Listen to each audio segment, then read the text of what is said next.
The sunken empty Princess Empress continues to spread and has reached Tablas Strait, which separates Mindoro from Panay and Romblon. Let's bring in Philippine Coast Guard Deputy Commandant for Operations Rolando Lizor Punzalan Jr. He's joining us now. Good morning, Vice Admiral Punzalan. So paano ba to, sir? Totoo bang umabot na itong oil spill sa Coron, sa Palawan? Good morning, Sean. Hapon din po sa nakapakinig at blessed full Wednesday to all. Base doon sa report na natang we were up of no marine surveillance report. Check po nila report na may oil at kasama po doon sa tech ay ang natin post local government at ang provincial disaster risk reduction management. Sorry, sir, ano kasi Vice Admiral, medyo naging choppy lang po, naintindihan namin na parang gumagalaw po yata kayo ngayon. So, very quickly lang, meron po bang oil spill na nakita sa Coron? Yes po or no? No. No, okay, so wala. Alright, what about po sir, no, dun sa Verde Island Passage? Ito nga yung pinangangambahan ng lahat, meron namang updates dun sa oil spill sa Verde Island. A few days ago, what natin sa is wala pong threat. Wala pong threat at that. Yung update ko, continuous po ang mga mitigation na mga efforts natin po sa. Alright, sir, possibility po ba na yung oil spill ay aabot rin ng Puerto Princesa sa Palawan o di kaya sa Tubataha Reef? Sa kasulukuyan, and it is like. All right, I think we have to fix that connection. Vice Admiral is actually on a moving craft right now, so it's a bit choppy. We'll try to fix that and get back to him. For now, we're gonna pause for a quick break. One News Now. We'll be back with more stories after that. Stay with us.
You're back on One News Now. I'm Sean Yao. Let's check in on the situation over at the Ninoy Aquino International Airport just a day before the Holy Week break. We have Gio Robles joining us live from the NAIA. Gio, how's the foot traffic over there?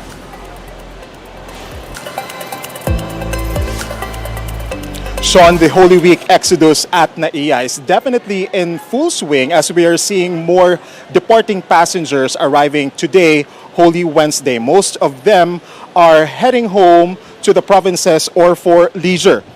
Data from one local airline shows that Bacolod, Bohol, and Boracay are among local destinations with highest bookings. Also in the list are Cagayan de Oro, Cebu, and Puerto Princesa in Palawan. Sean, aside from local travelers, we're also seeing a huge number of air passengers bound for abroad, particularly here at the Terminal 3. This means longer lines at check-in counters. But airlines assure they have enough personnel to accommodate passengers. To avoid long queues, NAIA officials advise passengers to check in online.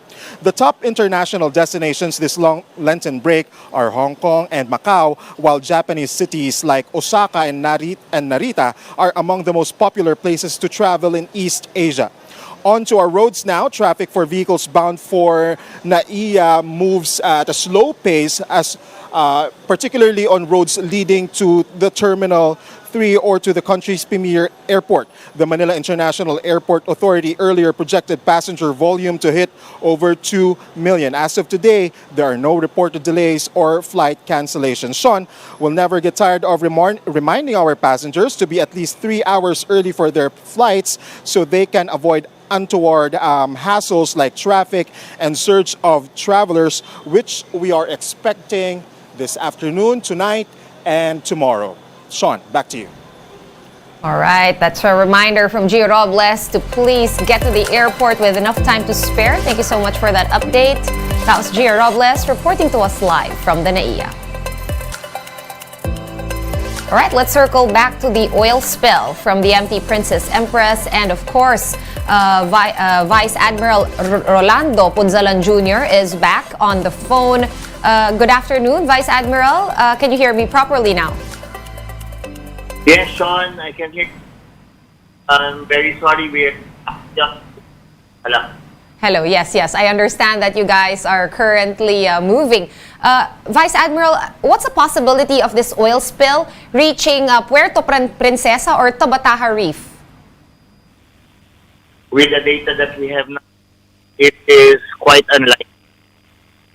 All right, quite unlikely for it to hit Puerto Princesa or Tabataha Reef. But how is the cleanup operations going so far? Are we making any headway in containing this oil spill and, of course, the repair or the sealing of the cracks from the MT Princess Empress? Yes, we can say so. We are good progress. Parts on the ground, particularly coming from Commodore Commander of the Unified Incident Command. We have kilometers more to free from oil, short time to free from. It started, if you can remember, started more than over 50 kilometers and get down to 15. All right, so more or less about 50 kilometers. We really are having trouble with the phone line talking to the PCG, but thank you so much anyway for your time, PCG Deputy Commandant Vice Admiral Rolando Punzalan Jr. Thank you, sir. Let's now take a quick look at today's other top stories. Philippine inflation print eased to 7.6% in March from the 8.6% in February. This is slightly lower than the Bangko Central's forecast of 7.8%. The Philippine Statistics Authority attributes the inflation tempering to slower price increases in food and non-alcoholic beverages, as well as in transport, housing, and fuel. All 10 inmates who escaped the Malibay detention facility in Pasay have been brought back to jail. The last to be rearrested was Richard de la Cruz, whom authorities said was hiding at a cemetery in Libertad. The inmates are now in the custodial facility of the Pasay Police. And it's final. The 729-hectare Bonifacio Global City Complex and several barangays in Makati City are now part of Taguig.